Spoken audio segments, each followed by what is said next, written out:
नमस्ते सभी को, न्यूज जनरेशन में आपका स्वागत है। यहाँ आपको मिलेंगी ताज़ा खबरें, सटीक जानकारी और हर जरूरी अपडेट बिल्कुल सरल भाषा में। जुड़े रहें हमारे साथ। नेशनल हेराल्ड मामला, सोनिया और राहुल गांधी के खिलाफ चार्जशीट। प्रवर्तन निदेशालय ईडी ने नेशनल हेराल्ड मामले में सोनिया गांधी और राहुल गांधी समेत कई कांग्रेस नेताओं के खिलाफ चार्जशीट दायर की है। ईडी ने आरोप लगाया है कि यंग इंडियन के जरिए एसोसिएटेड जर्नल्स लिमिटेड (एजेएल) की संपत्ति को गलत तरीके से हासिल किया गया। कांग्रेस पार्टी ने इसे राजनीतिक बदले की कार्रवाई बताया है और कहा है कि वे कानूनी और राजनीतिक रूप से इसका मुकाबला करेंगे। इस चार्जशीट के विरोध में आज कांग्रेस पार्टी देश भर में प्रदर्शन कर सकती है। ये मामला काफी समय से चल रहा है और इसने भारतीय राजनीति में काफी हलचल मचाई है। चलिए अगले खबर की ओर बढ़ते हैं। तेलंगाना वन भूमि, सुप्रीम कोर्ट का वन्य जीवों की सुरक्षा का निर्देश। सुप्रीम कोर्ट ने तेलंगाना के कांचागाचीबोवली इलाके में 100 एकड़ वन भूमि के कथित विनाश पर चिंता जताई है। अदालत ने राज्य के वन्य जीव वार्डन को तुरंत प्रभावित वन्य जीवों, विशेषकर हिरणों की सुरक्षा के लिए कदम उठाने का निर्देश दिया है। कोर्ट ने राज्य सरकार से कहा कि आप हिरणों के बीच ऊंची इमारतें नहीं बना सकते।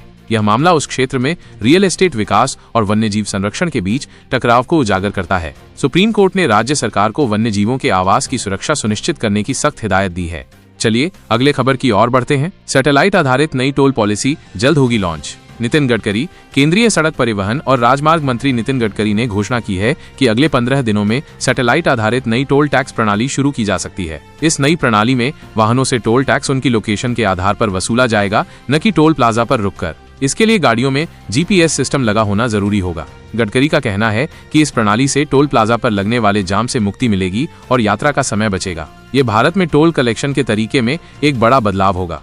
चलिए अगले खबर की ओर बढ़ते हैं। वक्फ संशोधन कानून को सुप्रीम कोर्ट में चुनौती देगी आरजेडी। राष्ट्रीय जनता दल आरजेडी ने हाल ही में संसद द्वारा पारित वक्फ संशोधन अधिनियम 2025 को सुप्रीम कोर्ट में चुनौती देने का फैसला किया है। आरजेडी का मानना है कि ये कानून वक्फ संपत्तियों के प्रबंधन और नियंत्रण में अनुचित हस्तक्षेप करता है और अल्पसंख्यक समुदाय के अधिकारों का हनन करता है। पार्टी इस कानून की संवैधानिक वैधता पर सवाल उठाएगी। दूसरी तरफ सरकार का कहना है कि ये संशोधन वक्फ संपत्तियों के बेहतर प्रशासन और पारदर्शिता लाने के लिए जरूरी था। ये मामला अब कानूनी जांच के दायरे में आएगा।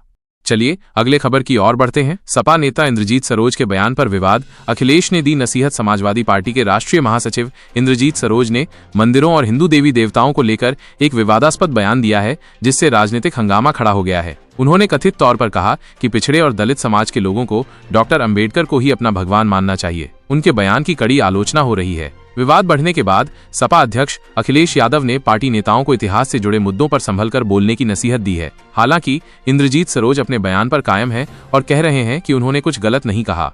चलिए अगले खबर की ओर बढ़ते हैं। उत्तराखंड सरकारी दफ्तरों में बायोमेट्रिक हाजिरी अनिवार्य। उत्तराखंड सरकार ने राज्य के सभी सरकारी कार्यालयों में कर्मचारियों की उपस्थिति के लिए बायोमेट्रिक प्रणाली का कड़ाई से पालन करने का आदेश जारी किया है। सरकार का लक्ष्य सरकारी कामकाज में अनुशासन और समयबद्धता सुनिश्चित करना है। इस आदेश के अनुसार सभी कर्मचारियों को दफ्तर आने और जाने के समय बायोमेट्रिक मशीन पर अपनी हाजिरी दर्ज करनी होगी। देर से आने वाले या जल्दी जाने वाले कर्मचारियों पर नजर रखी जाएगी। सरकार का मानना है कि इससे कर्मचारियों की उत्पादकता बढ़ेगी और सरकारी सेवाओं में सुधार होगा।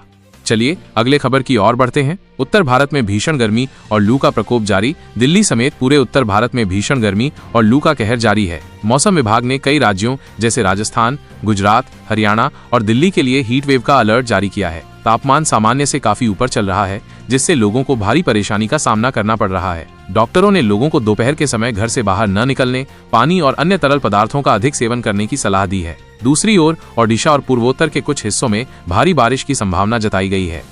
चलिए अगले खबर की ओर बढ़ते हैं। कर्नाटक मुख्यमंत्री कलबुर्गी में विकास कार्यों का शुभारंभ करेंगे। कर्नाटक के मुख्यमंत्री आज 16 अप्रैल को कलबुर्गी, गुलबर्गा में लगभग 492 करोड़ रुपए की विभिन्न विकास परियोजनाओं का शुभारंभ करेंगे। इन परियोजनाओं में सड़कों का निर्माण, पेयजल आपूर्ति में सुधार और अन्य बुनियादी ढांचे का विकास शामिल है। इसका उद्देश्य कल्याण कर्नाटक क्षेत्र के विकास को गति देना है। ये कदम इस क्षेत्र के लोगों की लंबे समय से चली आ रही मांगों को पूरा करने और उनके जीवन स्तर को बेहतर बनाने की दिशा में एक प्रयास माना जा रहा है। चलिए अगले खबर की ओर बढ़ते हैं। हज 2025, सऊदी अरब ने 10,000 तीर्थयात्रियों के लिए पोर्टल फिर खोला। सऊदी अरब के हज और उमराह मंत्रालय ने भारतीय हज यात्रियों के लिए एक अच्छी खबर दी है। मंत्रालय ने अतिरिक्त 10,000 भारतीय तीर्थयात्रियों के लिए हज पोर्टल को फिर से खोलने का फैसला किया है। इससे उन भारतीय मुसलमानों को हज यात्रा का अवसर मिलेगा जो पहले आवेदन नहीं कर पाए थे या जिनका नाम सूची में नहीं आया था। यह कदम भारत और सऊदी अरब के बीच मजबूत द्विपक्षीय संबंधों को भी दर्शाता है। इच्छुक यात्री अब नए कोटे के तहत हज यात्रा के लिए आवेदन कर सकेंगे।